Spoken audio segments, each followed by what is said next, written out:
I've got some books on my TBR that I'm pretty sure are going to be 5-star bangers, and I wanted to talk about them today. I wanted to talk about 4 of them specifically, and I would love to hear what you guys think about these books. Have you read them? Do you like them? Were they 5 stars? What are your thoughts? Before we get into it, make sure to subscribe if you like bookish content like this.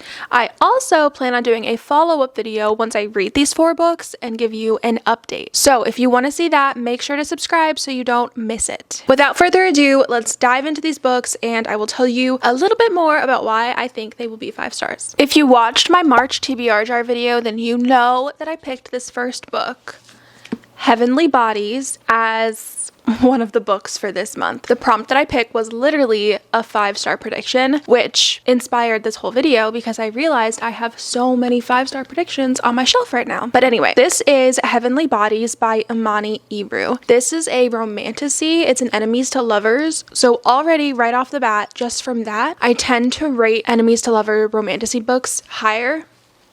So it already has that going for it. Obviously, I haven't read these books yet, so there will be no spoilers. All of the information I'm going to be talking about them is based on the summaries provided. But in this book, the female main character ends up discovering / finding out about her powers, which I don't know if this is a trope, but that's something that happens pretty consistently in romantasy and fantasy novels, and I really enjoy that.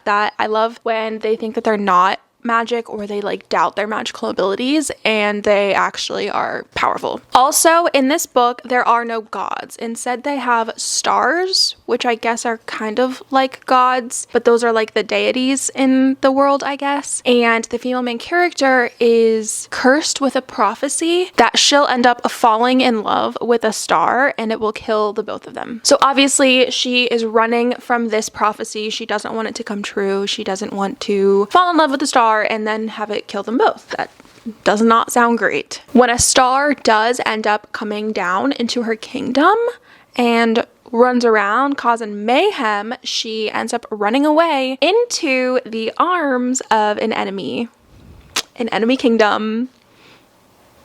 We love that. Literally says that she's forced to flee into the arms of an enemy.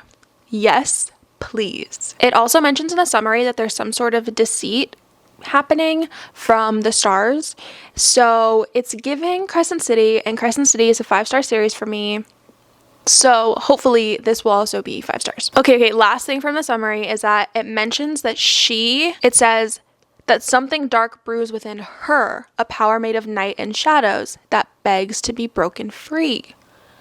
How fun! Normally, it's the male main character with the dark shadow powers, but I'm super interested in reading a story where she is the one with the dark shadow powers. This book also has a 4-star rating on Goodreads right now, so not too bad. I will be reading this book this month for sure, so if you want to stay up to date on my ratings on this, you'll get immediate ratings if you follow me or follow my reviews on Goodreads. That'll be linked down below. I'll also probably share on Instagram, which will also be linked down below, and I'm sure if I'm obsessed with this, like I think I will be, there will be TikToks too. So go check it out down there. My next 5-star prediction is Babel by R.F. Kuang. This, from what I understand, is the epitome of dark academia. I actually didn't realize that I loved dark academia until I read Curious Tides.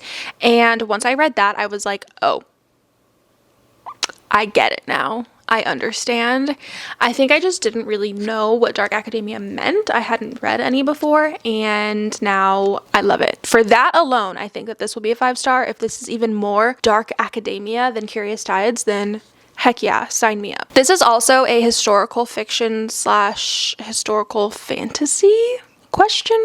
And I tend to rate historical fictions and fantasy novels in general just higher than other, maybe like a romance or a thriller mystery. This has that going for it as well. Actually, I just looked it up and it's labeled as a historical fantasy epic.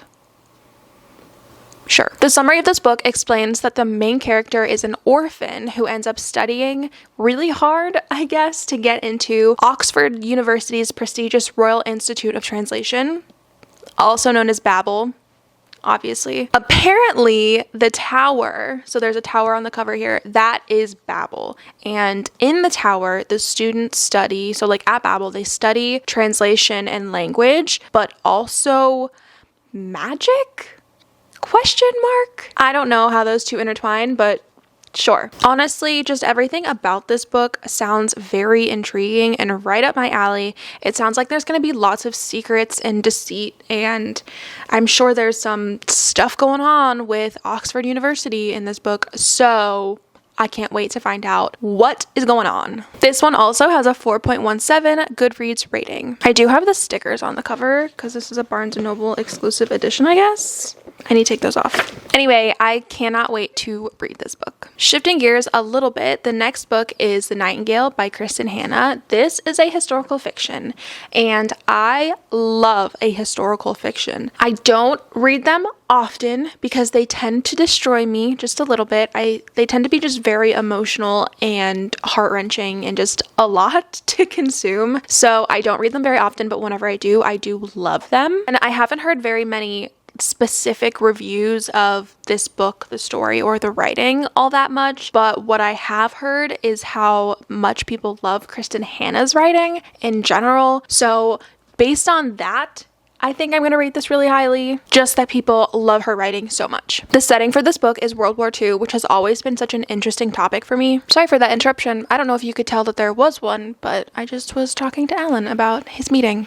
Anyway, I remember reading Anne Frank in school and going to our local Holocaust museum and just my jaw being on the ground the entire time. My brain just can't comprehend that the atrocities that happened during World War II happened. It's like I can't wrap my head around that. Hearing people's stories just breaks my heart over and over again, and it's the kind of thing where I'll hear the story once and then I'll just think about it for years and years, and it'll just continually break my heart every time I think about it. Anyway, because of that, I think the setting of this book is going to make me rate this book pretty highly, and it's going to absolutely destroy me. This book also follows two sisters, which I always enjoy reading about because I have a sister and I am a sister. I know the circumstances of this book are wildly different than anything I could ever imagine between my sister and I. However, I'm sure there's going to be bits and pieces of this in their relationship that I can relate to. I am looking forward to that as well. And this book has a 4.64 average Goodreads rating. So this is sure to be a 5-star. Like, no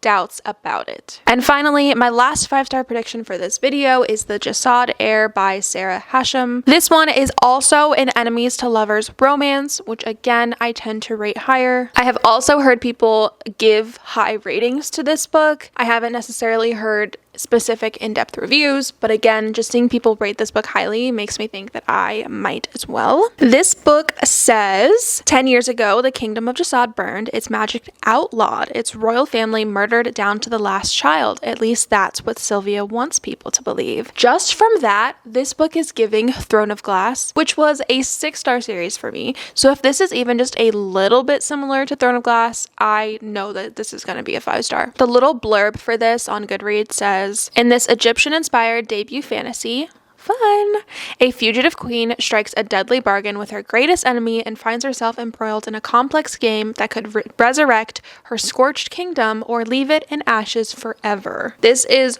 right up my alley. Fugitive queen? Yes. Deadly bargain? With her greatest enemy? Double yes. This book has everything stacked for it to be a 5-star, and if it's not, I will be very surprised. And this book does have the lowest average rating on Goodreads. This one has a 3.97 average rating, which is only 0.03 less than my other books, so we will see. But I again am so excited to read this. This is Winston right now, right next to me, just cuddling the books, no big deal. So again, these are just some of my 5-star predictions. I definitely have more on my shelf, and I would totally do another one of these videos. If you like this one, just let me know. And again, I do plan on doing a follow-up for my reviews on all of these books, so if you are interested in that, make sure to subscribe. And if you like bookish content in general, make sure to subscribe. Join the fam. Let me know in the comments below if you have read any of these books, if you have any of these books on your radar. Give me your thoughts, opinions, all down below. I think that's it for today's video, though. Thank you so much for watching if you made it to the end, and I'll see you guys next time. Bye. Oh my gosh, look at our little friend back there. I think he might be a dragon, or maybe it's a she and it's Andarna. That's cute.